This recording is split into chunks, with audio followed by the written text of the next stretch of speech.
any of my videos, you know that I use a hinge. It's what works best for me.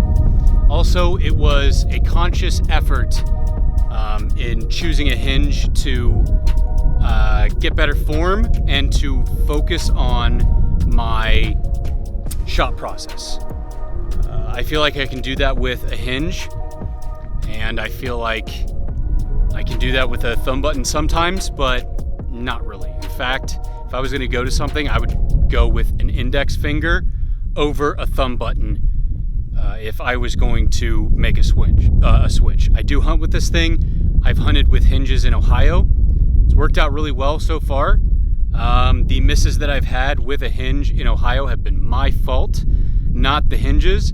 And usually it had to do with accounting for angle and the drop all at the same time. So I've had issues with that. It's, you know, one of those things where I have to practice more at angles, and that's where Hike to Hunt and some of these 3D archery tournaments come in, because they have a lot of those angles, and it's really, really good to practice. What the fuck is that? Oh, I thought that was a sheep. It's not. Anyways, I use a hinge. Other people use what works for them. I saw that Ultraview released their thumb button the other day, and up to this point, they only had a hinge. And I liked their hinge. I liked the design of it. The only thing is that I like a closed index finger, so that it can stay on my finger and stuff like that. That's personal preference, but you know, their hinge looked really, really good, and I liked that they updated it and came out with a moon that is adjustable for both click and how hot or cold the release is independently of each other.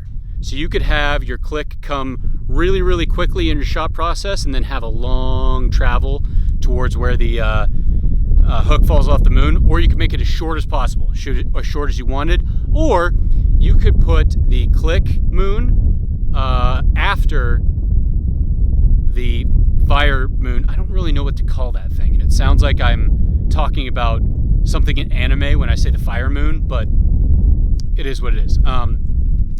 You can position that thing after the fire moon so that there's no click at all. And I do not like clicks. I do not like them because I think it causes people to get target panic, and it induces target panic and trigger punchiness. Also, I don't like it because it vibrates the string too much, and I just don't like that. I felt it go up the string, hit my nose, go through the cams, and then knock my pin off. But that's a whole different story. That's whatever you prefer. I saw that they came out with their thumb button. It looks top quality. They've got a stainless and an aluminum option. They've got those really nice rubber coated thumb barrels. You can customize, do all that stuff that you want. I like the colors. I like the dark muted colors and stuff like that. The stainless steel one was $350.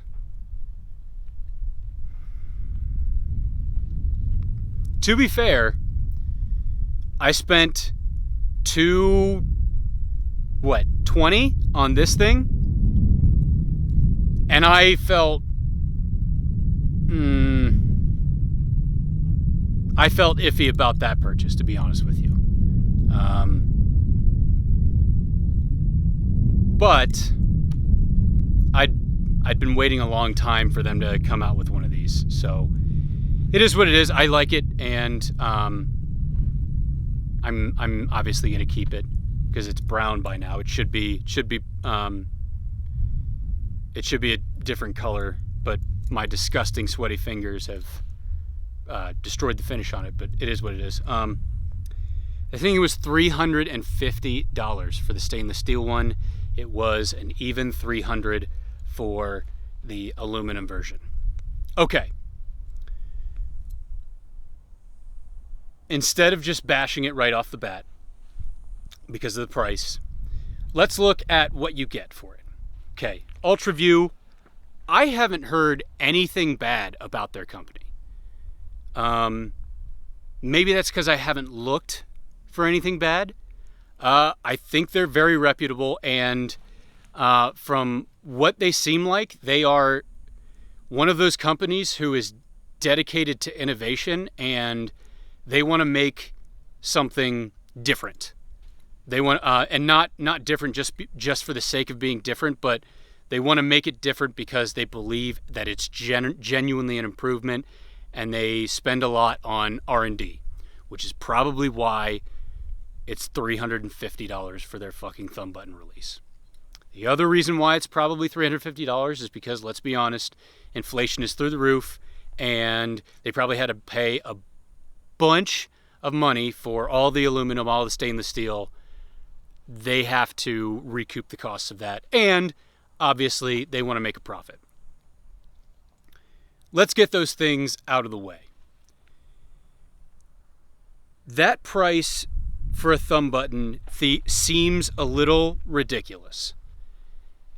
And I think with thumb buttons, it's getting to the point where people are confused about what thumb buttons are. I think people think that the crispness of the trigger, the lack of travel, the control over it, and the mechanism that keeps it as, clean and as crisp as possible makes you a more accurate archer, which it does not. I've seen so many people, and I've been guilty of this as well, where that just makes you better at punching the trigger, which some people, you can get away with that. Some people learn to play their slice, basically. To use a golf term, they play their trigger punchiness, and it works out well for them. I was not one of those people. I was one of those people that once I started punching the trigger, I went all over the place. And if you think that I'm bad with a hinge at 80 yards, you should see me with a thumb button release. It's awful. And that was before I learned how to use a thumb button release. And that brings me to my next point. When I am using a thumb button release, I am basically shooting it the exact same way as I would a hinge.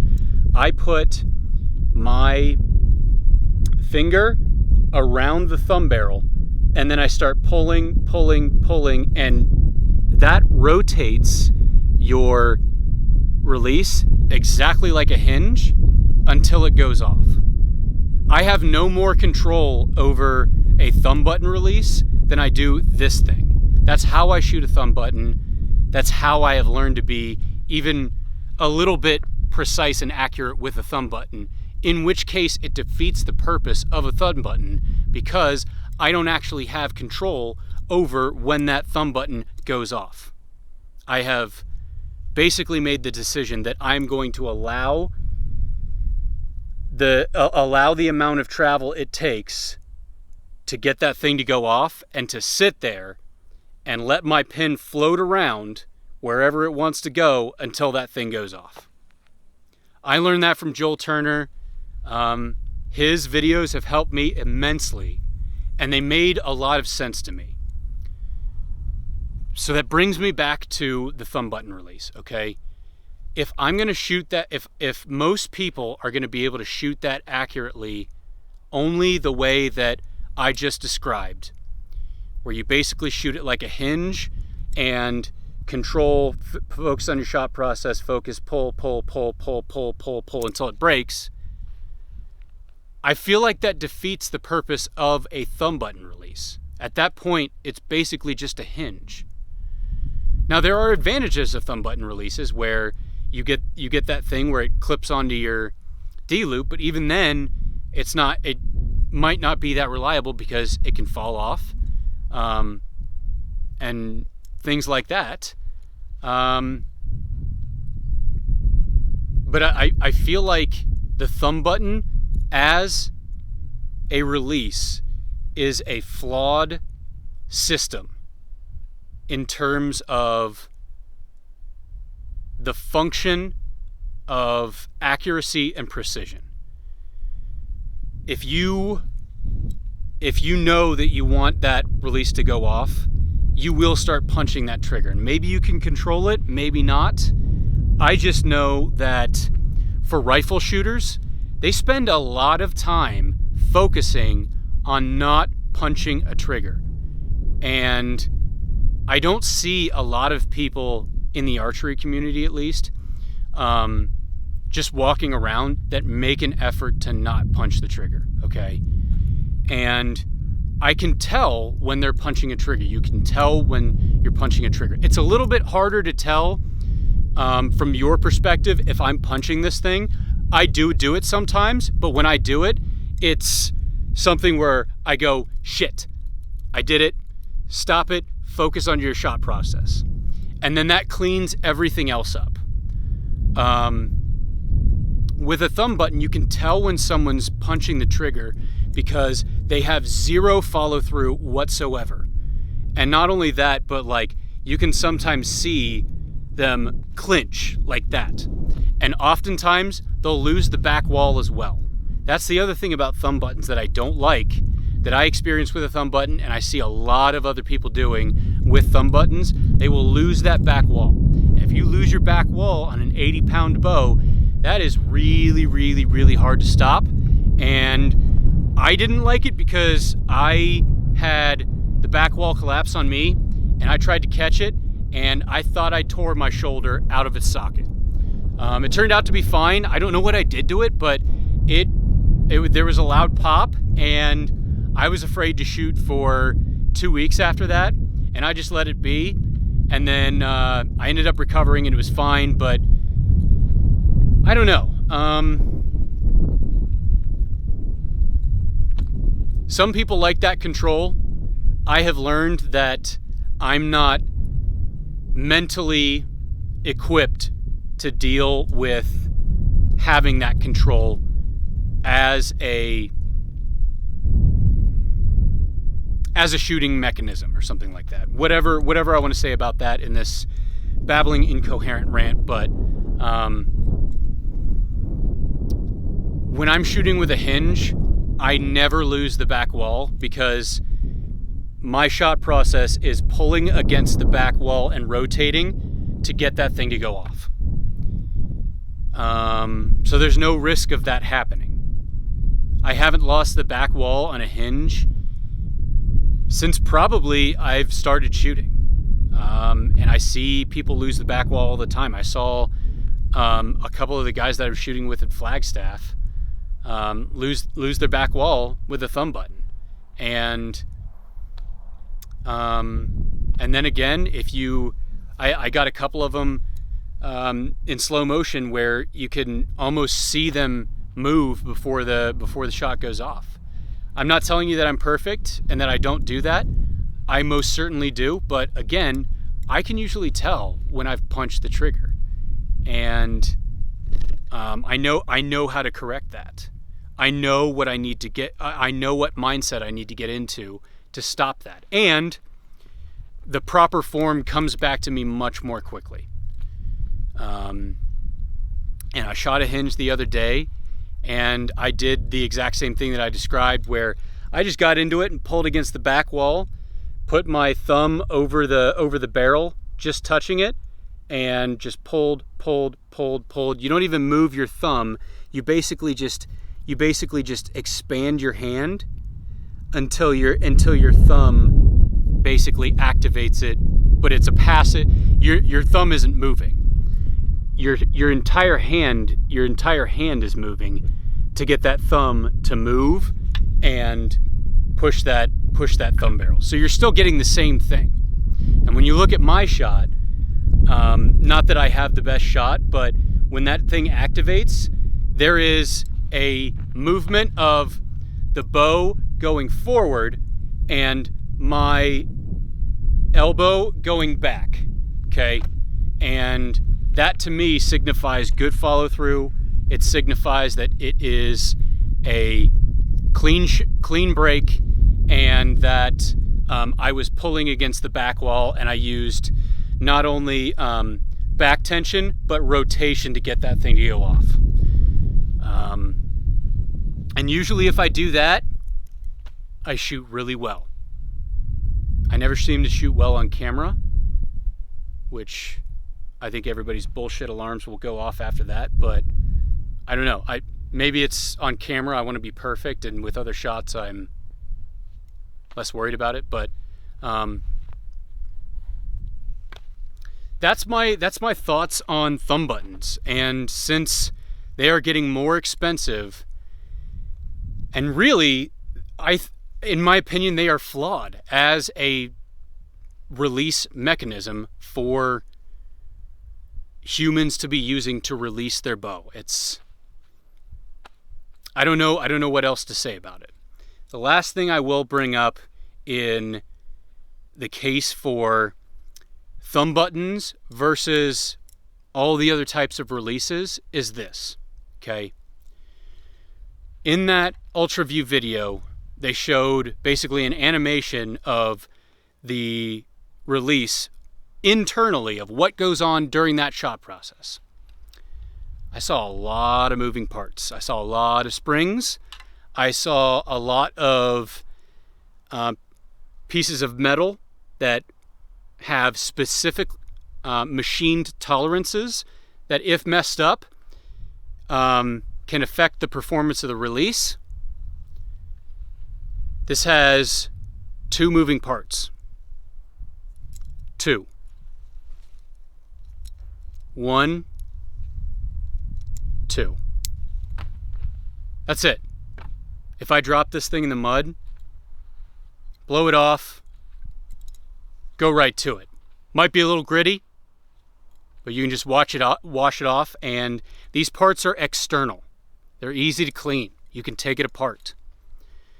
With one of those hinges, if you get some of that really, really fine sand or mud in there, I don't know what's going to happen to that thing. And I've seen some thumb buttons get jammed up by dirt, grit, things like that, and stop working. Now, I guess you can mitigate that with putting a wrist strap on it. That's up to you. You can also mitigate that by having a backup release. Buy two, but in that case, you're going to want the same release performing the exact same. And if you want one of those really high-end thumb buttons, you're going to be out $700 if you get the stainless steel Ultraview. I am aware that their innovative manufacturing process and their stuff is top quality. But when you have parts that are that finely tuned and machined to those tolerances, like I believe that they have machined them, and that is a testament to how good their manufacturing process is. Not that this is necessarily shitty craftsmanship, because it is obviously not. It's like, I don't even know how to describe it, but it's like this is an AK-47 and that thing is a 1911. It is absolutely gorgeous. It's something that you want. It is, they both have, if you get them tuned right, they both have just, their triggers absolutely break like glass. They're a joy to shoot. But this thing, the AK-47, you can drop it wherever you want. You can abuse it. You can bury it in the mud. It will still work. And I think in a hunting situation, either this or an index finger release, where you basically use back tension to get it to fire, not the trigger finger, but you grab onto it like a claw and just pull with your elbow back against the back wall. I think that would be a better option than the thumb button. It's just my opinion, but that's just something that I think about all the time about thumb buttons. I think I may be in danger of going on a crusade against thumb buttons. Not necessarily the Ultraview thumb button. It is just the one that came out that is $350 fucking dollars. Again, I think that thing looks like it was made so well. It's just, I think the thumb button as a release is an inherently flawed thing that hurts archers instead of helping them. So that's my opinion on stuff. It's my opinion on thumb buttons. But that's it for me. I hope you enjoyed this very long rant. Please feel free to tell me to go fuck myself. Please feel free to tell me I'm wrong. I don't really care. But that is what I think of thumb buttons. It is more complex and worse for you as a marksman. So, not Ultraview, just thumb buttons in general. So, I need some water. I am parched, and I'm ready to get the fuck out of here because I'm not shooting very well tonight. I've actually only shot 6 shots tonight. I've filmed 3 videos and only shot 6 times. So maybe 7. Because on the first one, I had an arrow that fly off that I don't know where it went. I think it didn't have a tip in it for some reason. But yeah, I've only shot 7 shots tonight. So it makes sense that I suck. So anyways, have a wonderful evening, y'all. I didn't mean to get that dark and that disrespectful to thumb buttons and thumb button users, but shit happens. So have a wonderful evening, and I'll see you next time.